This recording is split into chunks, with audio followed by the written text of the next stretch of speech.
With the election being a little over 2 weeks away, I figured it was time to update the early vote analysis in places like Virginia, Pennsylvania, Wisconsin, North Carolina, and so on. So that's the purpose of today's video. We're going to be revisiting some of the early vote totals. Some of these are mail-in requests, as we're going to see in Pennsylvania, but in places like Virginia, these are actual early ballots that are returned. So all of the states have different methods to which they practice early voting, but this really gives us the only premature glimpse as to where the election is headed just a little over 2 weeks out, which groups are turning out at which rates, whether Republicans or Democrats have more enthusiasm.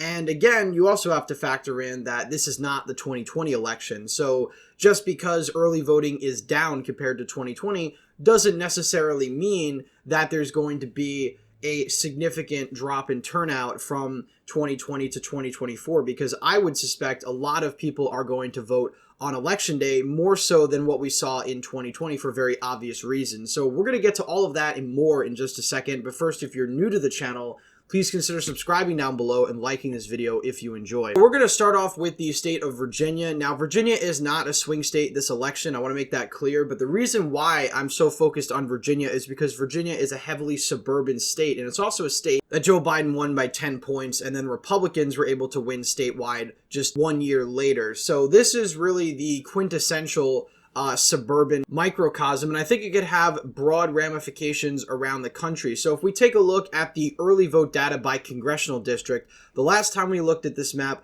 the first congressional district was the highest turnout congressional district, and that still is the case. Now, that's pretty critical because this is a Republican-leaning district. Donald Trump won this district by 4 points. Republicans won this congressional district by a safe margin in 2022. So this district really encompasses college-educated, ex-urban / rural voters, and you do have some suburbs in here as well, stretching into Chesterfield County outside of Richmond, places like Henrico County. So you really have a broad brush in terms of the landscape of this district, and so far it has the highest turnout. The second highest turnout is the 5th Congressional District, also a Republican-leaning district. The 6th Congressional District is at number 3. That's a very Republican-leaning district in the Shenandoah Valley.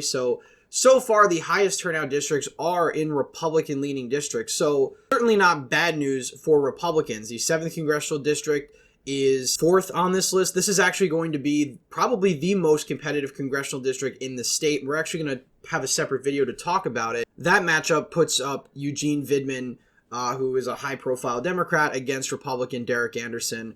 That's 4th, so on and so forth. The lowest turnout district still is the 3rd Congressional District, and this is a majority-minority district, mostly comprised of black voters. That could be devastating news for Kamala Harris if that holds. Now, of course, you could have a substantial number of these voters vote on Election Day, but this could also indicate dampened enthusiasm for the campaign. Now, again, there's still more than 2 weeks away, so these numbers could shift, but this could be a warning sign for Democrats. If black turnout is down from 2020, that very well could hand Donald Trump the election on its own. But also, an important part of any winning coalition is the suburbs. Right now, the suburbs have medium to high turnout in a place like Virginia, and across the country, that's the case as well. Pennsylvania, to a lesser extent, Wisconsin, and the North Carolina results I haven't looked at yet, but we'll take a look at that a little bit later in this video. So again, as I mentioned, Virginia went to Joe Biden by 10 points. If we take a look at the mail-in ballot totals from 2020,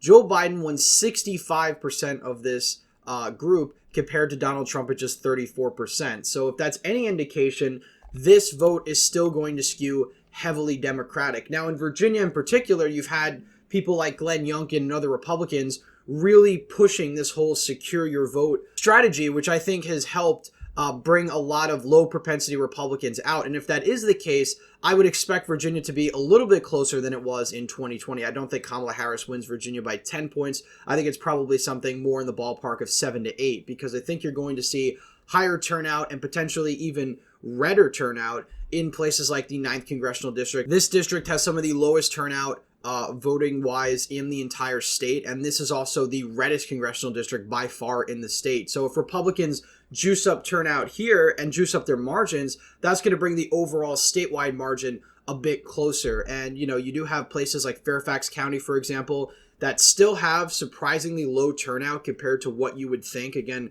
Fairfax County, very blue, very highly educated county. These are usually high propensity voters. And right now they don't have the turnout. They're below the average when it comes to the early vote turnout. Now, if we take a look at these results overall and compare them to 2020, currently we're at around 918,000 early votes cast 19 days before the election. I think this is a day or two behind. In 2020, it was 1.2 million. We ended up in Virginia with 2.8 million votes cast about 5 days before the election. That was basically when the early vote stopped. So right now, it seems like early vote is lagging behind the 2020 count by around 300,000 votes. So as I mentioned, that shouldn't really be that surprising because I don't expect as many people to vote early as they did in 2020 because obviously you had the pandemic that scared a lot of people from coming out and voting in person. So naturally it was going to be higher. But we'll have to see how this rate remains. Will there be another spike in early voting as we saw back in 2020 in the last 10 to 5 days? Possibly, but obviously we'll have to wait to find out.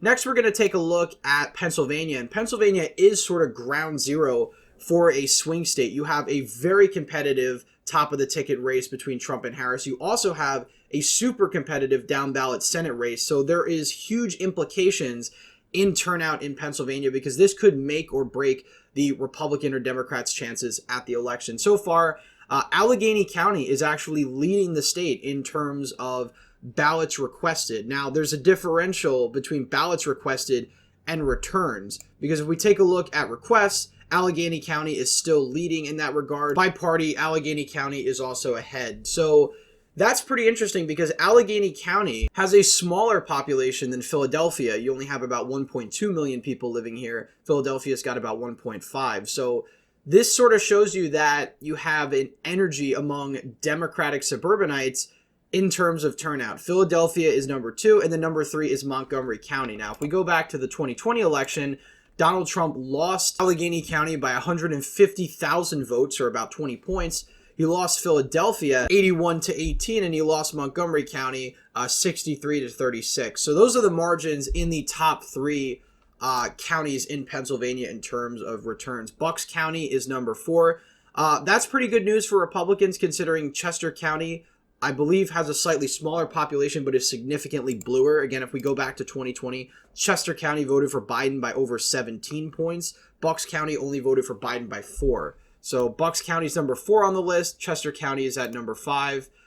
Delaware, Lancaster County. Lancaster County is a huge Republican county and actually has more people than Chester County does, yet it has a lower turnout. So overall, this geographic map of Pennsylvania is looking very similar to what we saw when the early vote was coming in back in 2022. That's something I said, in fact, in the last video.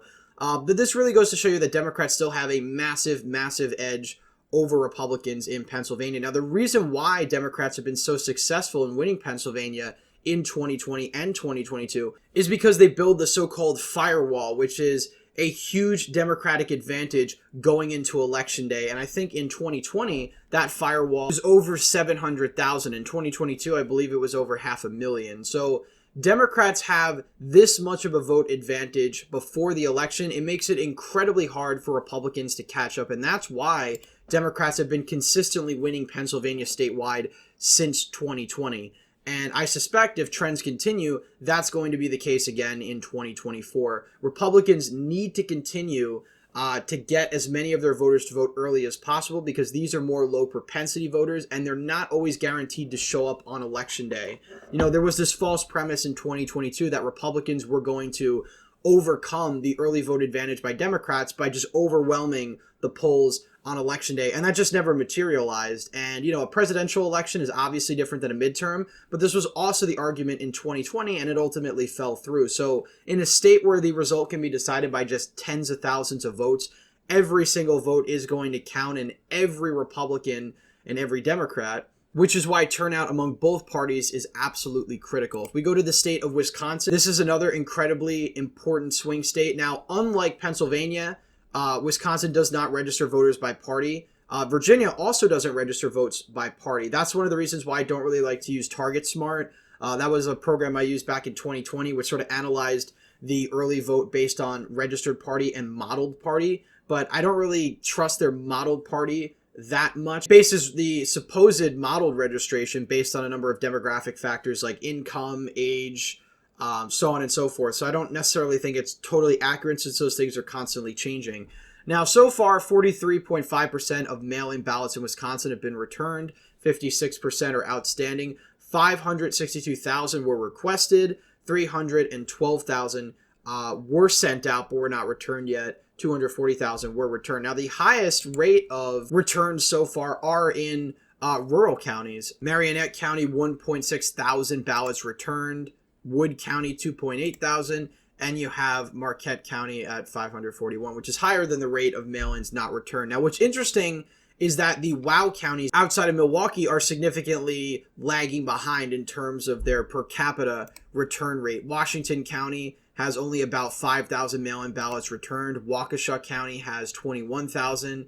And Milwaukee County has 34,000. So you put those two together, and they actually outvote Milwaukee. And of course, Washington County has around 6,000 mail-in ballots returned. So again, we're still pretty early on in the early vote period. Over the next 2 weeks, we're really going to get a better picture as to how the early vote is going. But interestingly enough, Dane County does not have the amount of energy I was expecting, because Dane County is the Democrats' firewall in Wisconsin. It's not so much Milwaukee, because Dane County is a heavily populated county and it's a super blue county. You know, Joe Biden got 75% of the vote here back in 2020. Hillary Clinton, I think, only got 72% here back, or 70% back in 2016.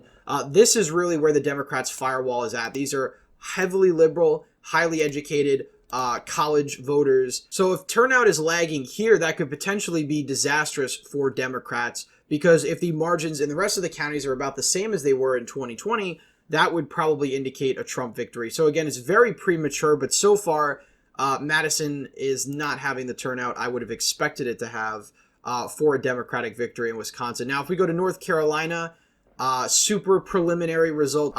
So far, geographically, like Pennsylvania, most of these voters are leaning Democratic. And it seems like in a lot of North Carolina counties, places like Mecklenburg, for example, Wake County, this is actually being led by requests as opposed to actual returns. And if we take a look at the mail-in votes so far modeled by party, Democrats certainly have a big lead there, which really shouldn't be a surprise. Now, you do have pretty dark red in places like Randolph County, these sort of exurbs outside of Greensboro, which are super, super Republican, high turnout exurban counties. This is also critical to any statewide victory in North Carolina. So North Carolina, I think out of all these states, probably has the least conclusive early vote data. We'll certainly be revisiting it as we go on through the cycle, probably next week and maybe right before the election.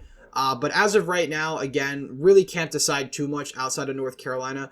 But of course, Democrats are leading in terms of the early vote, and also turnout is down substantially from where it was in 2020, which I think is to be expected. But lower early vote turnout really could benefit either party, because if you think about it, in 2020, lower early vote turnout would have been a death nail for Democrats, but you have a lot more Democrats voting in person now. So it really is a coin flip as to how this impacts the election, because we still don't know what the election day turnout is going to be. So that's really a breakdown of some of the key states. Again, Virginia, Pennsylvania, Wisconsin, North Carolina. These 4 states out of the 7 are basically the most important battleground states of the election. We're obviously going to be following them very closely as we get closer to the election, but that's going to be it for today's video. Please leave a thumbs up if you enjoyed, subscribe to the channel, hit the bell notification so you don't miss any more videos I put out. As always, again, thank you all for watching, and I hope to see you in the next one.